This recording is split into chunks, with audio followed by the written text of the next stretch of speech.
Halo teman-teman, selamat datang di channel Pucin Novel Audio. Jangan lupa subscribe ya.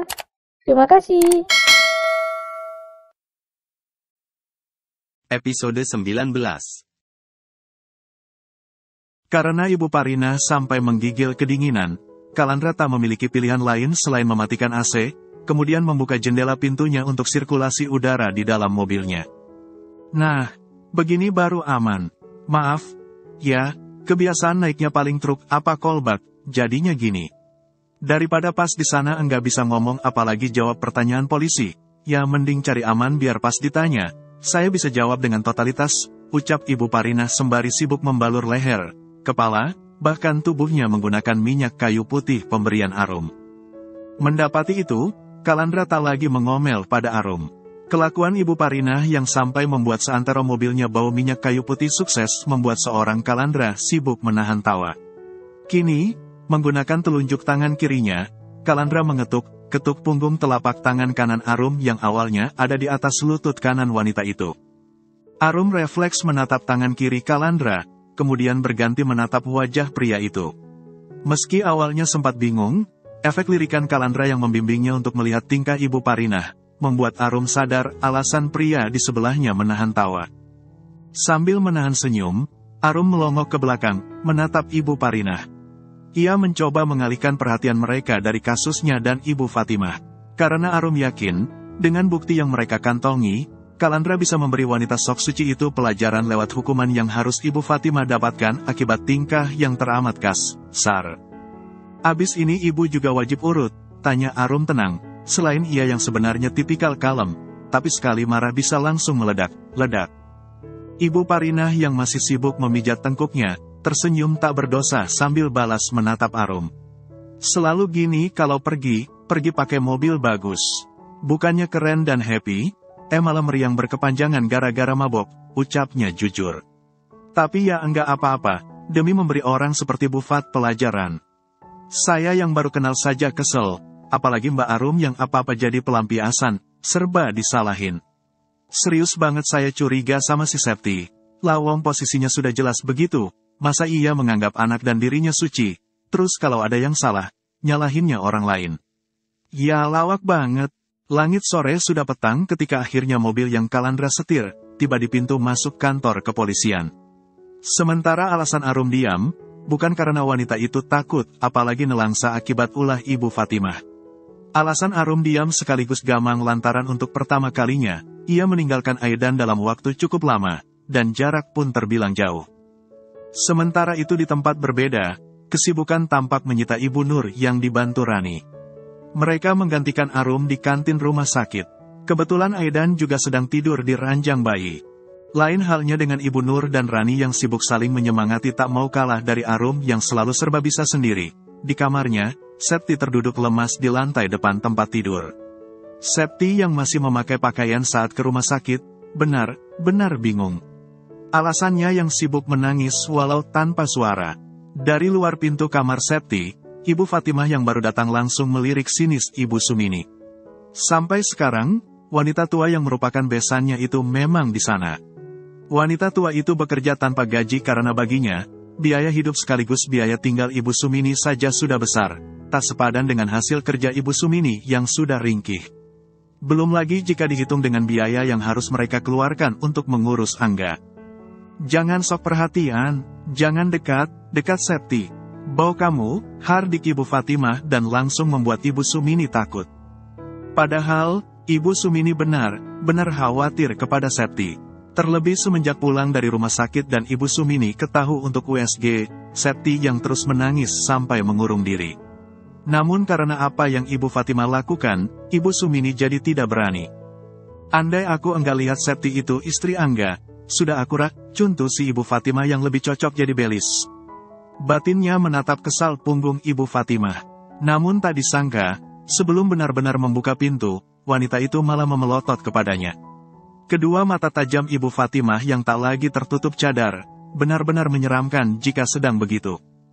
Ketika tidak keluar dari rumah layaknya sekarang, penampilan Ibu Fatimah memang tidak sepenuhnya tertutup. Jangankan cadar, jilbab saja kadang hanya menutupi sebagian kepalanya.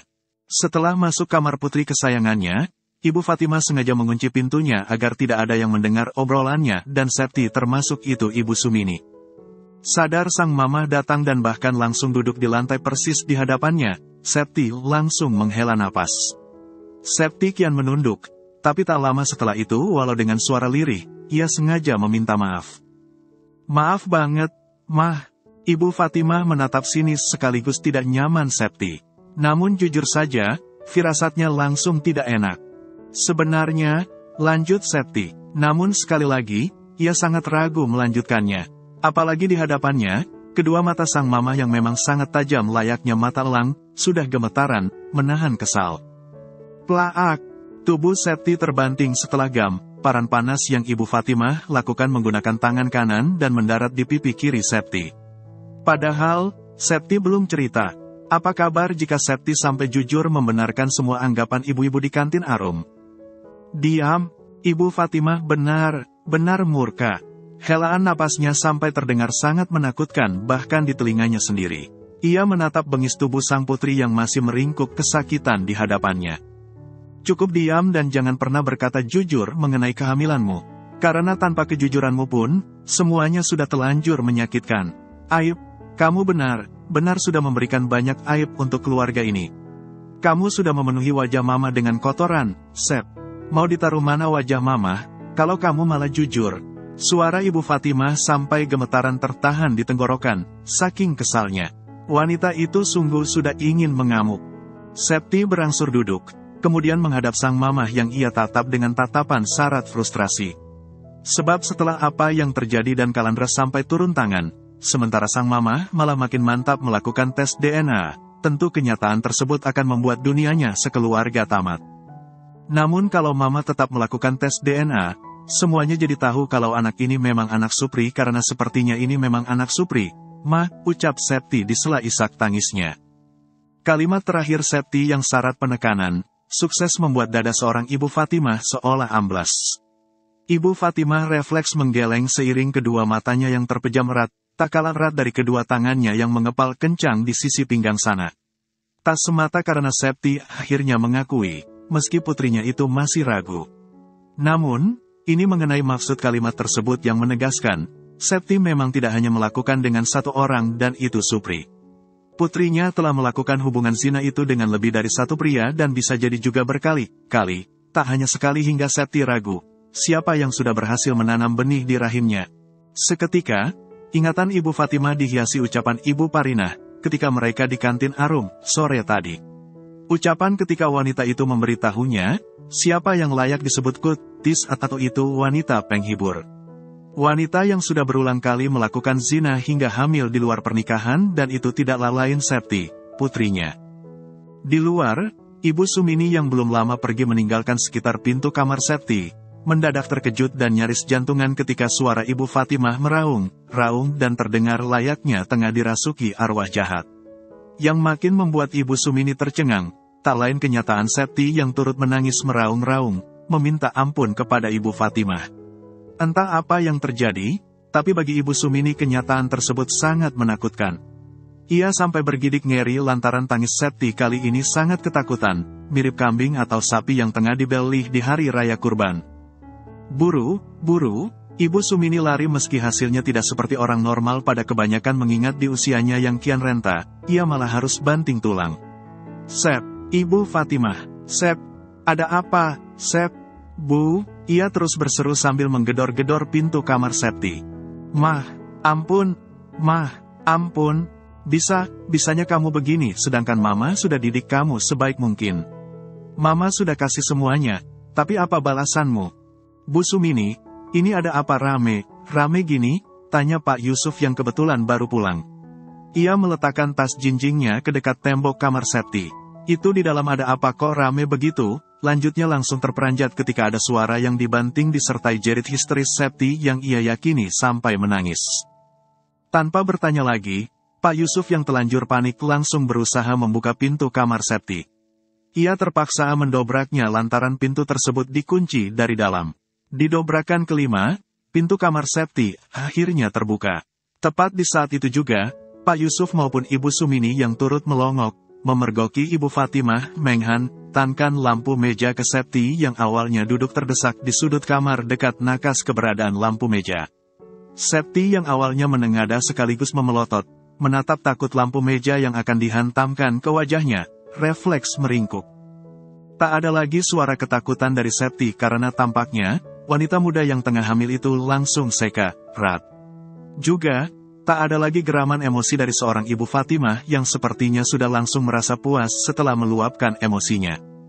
Pak Yusuf menggeleng tak habis pikir pada sang istri yang ia ketahui memang temperamental. Namun, ia sungguh tak menyangka istrinya tega kepada Septi selaku putri semata wayang mereka.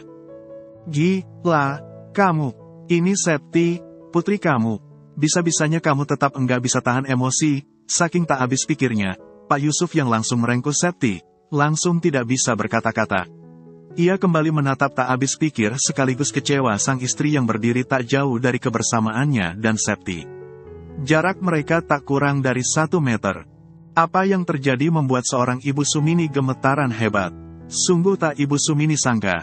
Nyatanya wanita yang tampak sangat bersahaja sekelas Ibu Fatimah, malah sama saja dengan anggun.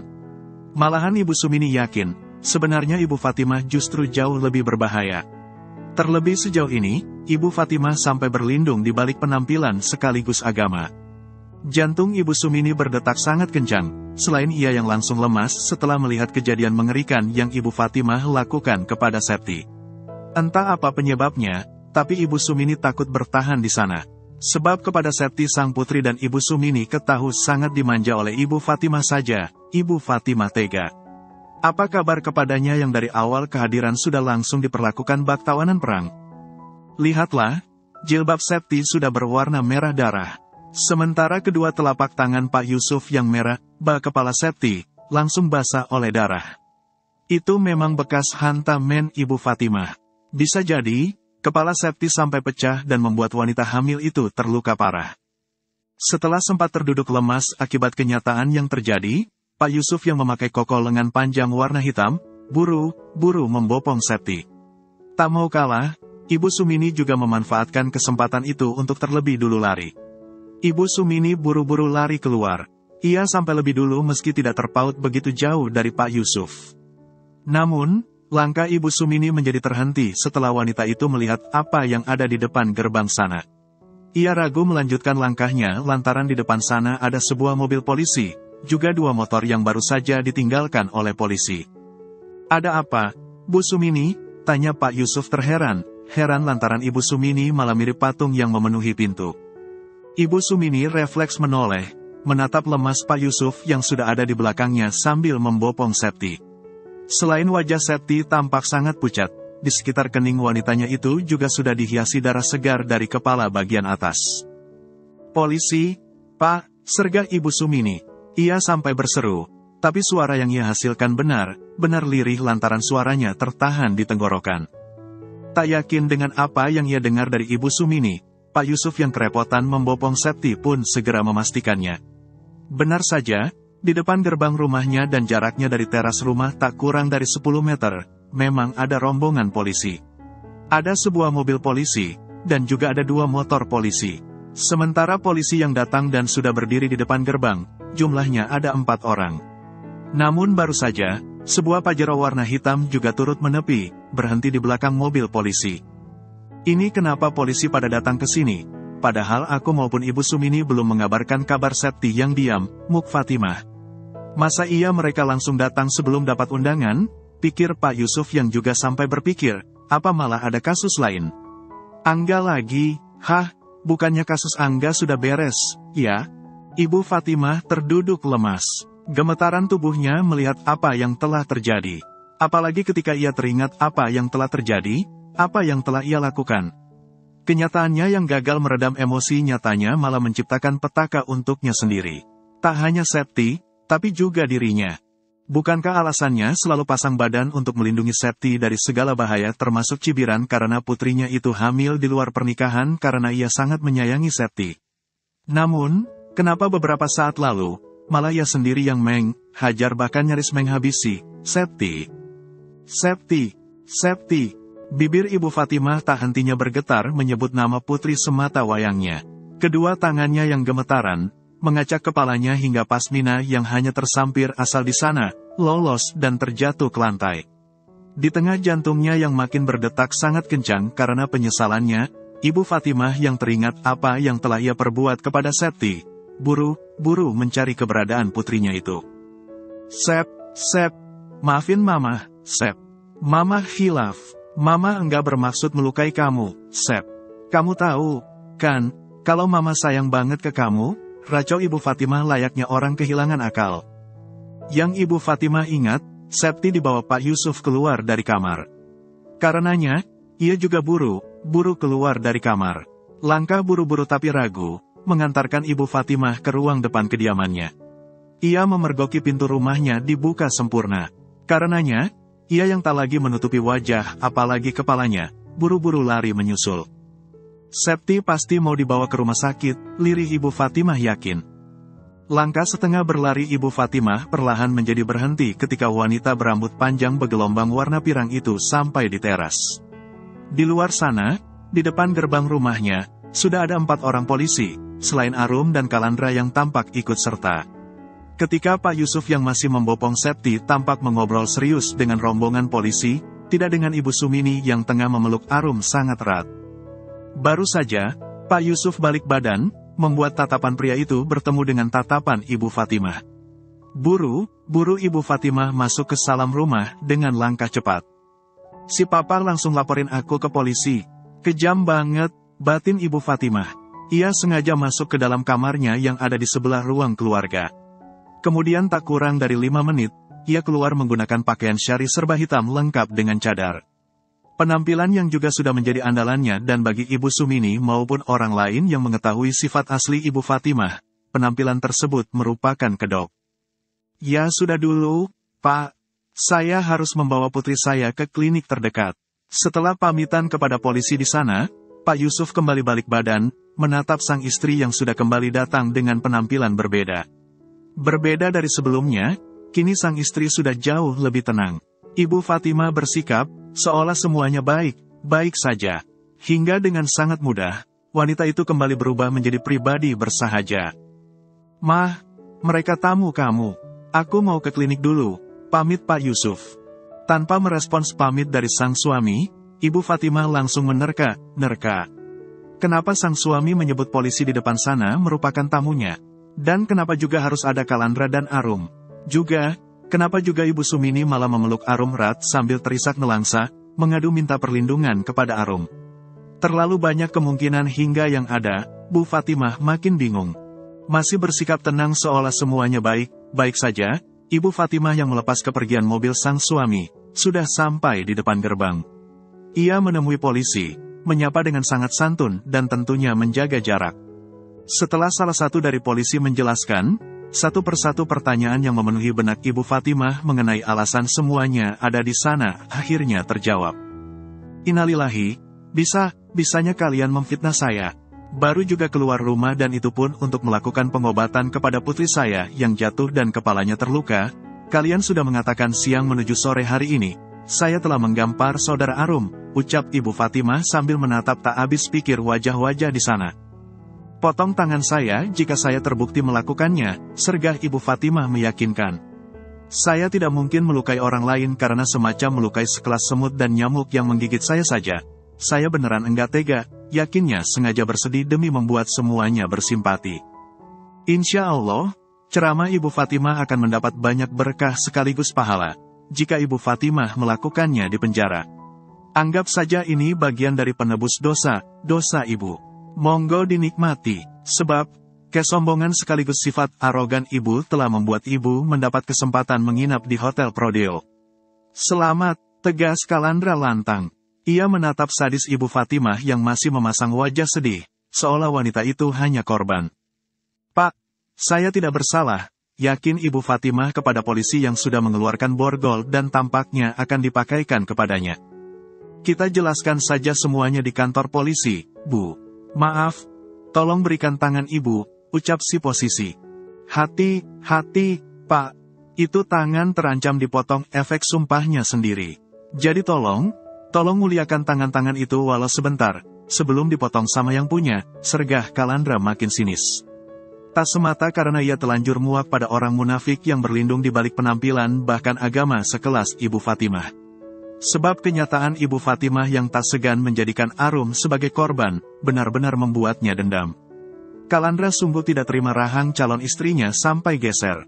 Karena meski Arum juga tidak sampai mengeluh, Kalandra yakin seyakin-yakinnya, Arum sudah sangat kesakitan. Baik, kita buktikan nanti di pengadilan. Dan andai pun hukum di dunia membuat saya menerima fitnah, saya percaya, hukum Allah akan jauh lebih adil, apalagi bagi orang terzalimi seperti saya, ucap Ibu Fatimah benar-benar legowo. Arum yang masih dipeluk Ibu Sumini dan sampai sekarang tidak mau membalas karena memang tidak sudi, refleks menoleh sekaligus menatap Kalandra. Di waktu yang sama, ternyata pria itu juga menatapnya. Kok ada ya, Mas, orang kayak Ibu Fatimah? Kok bisanya dia begitu tenang? Drama banget. Apa yang seperti itu yang dinamakan psikopat? Terus, Mas percaya alasan Septi sekarat seperti tadi memang karena jatuh, lirih Arum. Yang seperti ini memang yang bahaya. Bahaya banget malahan. Apalagi kalau korbannya orang kecil dan lemah dalam segala segi. Soalnya kalau dilihat dari segi penampilan sekaligus perilaku, kebanyakan dari mereka yang beneran enggak kenal pasti enggak percaya kalau orang seperti Ibu Fatimah, semengerikan itu. Penampilan sama perilaku Ibu Fatimah beneran menipu, kan? Namun buat kita yang sudah terlibat kasus langsung dengan dia, yang ada kita sibuk nyebut. Setelah sempat sangat emosi, Kalandra juga menjadi menahan senyumnya. Ini sudah berapa kali kita diceramahi sama orang sakit. Ya Allah, ada aja. Arum turut sibuk menahan senyum. Kegelian seorang Kalandra langsung menular kepadanya. Ya Allah, terima kasih banyak.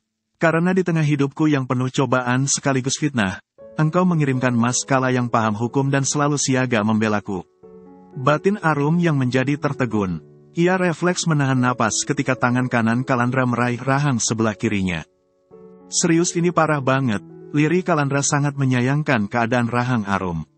Menggunakan jempol tangan kanannya, ia mengelus pelan di sana. Dan baru ia sadari, kini ia tak hanya bersama Arum. Sebab meski polisi sudah kompak pergi membawa Ibu Fatimah, di sana juga ada wanita tua lain dan bahkan tengah memeluk Arum. Wanita itu masih terisak, tampak jelas memohon perlindungan kepada Arum. Masih berlinang air mata, Ibu Sumini terisak pedih. Tak kalah pedih dari nasib kehidupannya yang langsung memaksanya bekerja rodi tak lama setelah Arum pergi. Arum menahan napas dan menatap tatapan melas dari Ibu Sumini yang sudah langsung ia ketahui maksudnya. Wanita itu masih mendekapnya walau tak serat sebelumnya. Kini, ia berangsur menghela napas pelan seiring ia yang mengakhiri dekapan kedua tangan Ibu Sumini dari tubuhnya, dengan sangat hati-hati. Arum paham ulahnya langsung membuat mantan mertuanya itu bingung. Yang mana Arum juga yakin, wanita yang tak segemuk saat ia masih turut mengurus itu mulai menduga-duga, maksud dari keputusannya mengakhiri dekapan. Tentunya bukan maksud baik dan pastinya tidak sesuai yang Ibu Sumini harapkan. Sepertinya kabar Ibu sangat tidak baik. Ibu bahkan sampai ada di sini. Ibu enggak di rumah Ibu dan berbaur dengan cucu kebanggaan Ibu yang selama ini selalu memperlakukanku lebih dari pembantu, ucap Arum sesaat setelah melepaskan kedua tangan Ibu Sumini dari tubuhnya. Seperti yang kalian duga, wanita di hadapan Arum langsung kebingungan, tapi juga sibuk mencari cara bagaimana caranya meminta maaf. Apapun itu, Ibu benar-benar minta maaf. Ibu yakin, tanpa harus Ibu jelaskan, kamu pasti tahu, mohon Ibu Sumini. Tapi Arum yang masih serius menyimaknya berangsur menggeleng pelan. Enggak, Bu, saya enggak mau tahu, dan memang enggak mau tahu. Bukankah ini yang Ibu mau? Bukankah menyingkirkan aku dari kehidupan Ibu sekeluarga, termasuk menyingkirkan Aidan yang selalu Ibu kata anak setan, merupakan impian terbesar Ibu. Arum masih berucap lirih sekaligus halus. Ibu Sumini makin tersudut pada wajah sekaligus tatapan sendu Arum yang jelas tengah menghakiminya secara halus. 5 tahun mengabdi, aku memperjuangkan kalian mati-matian. Aku sampai keguguran 3 kali. Saat hamil Aidan pun aku tetap full kerja demi Ibu sekeluarga yang berulang kali menghina bahkan mengamuk kepadaku. Terakhir saat aku pulang dari puskesmas setelah melahirkan Aidan juga langsung Ibu dan keluarga Ibu perlakukan jauh dari manusiawi. Melahirkan sendiri, Kasih biaya hidup termasuk mengurus penuh ibu sekeluarga nyaris 24 jam. Terakhir di hari 3 aku setelah melahirkan Aidan, ibu dan keluarga ibu dengan bangga mengancamku dengan talak dan perceraian hanya karena aku enggak mau nurut. Hanya karena aku enggak mau dimadu dan menerima pernikahan Angga dengan Septi. Bersambung dulu ya teman-teman.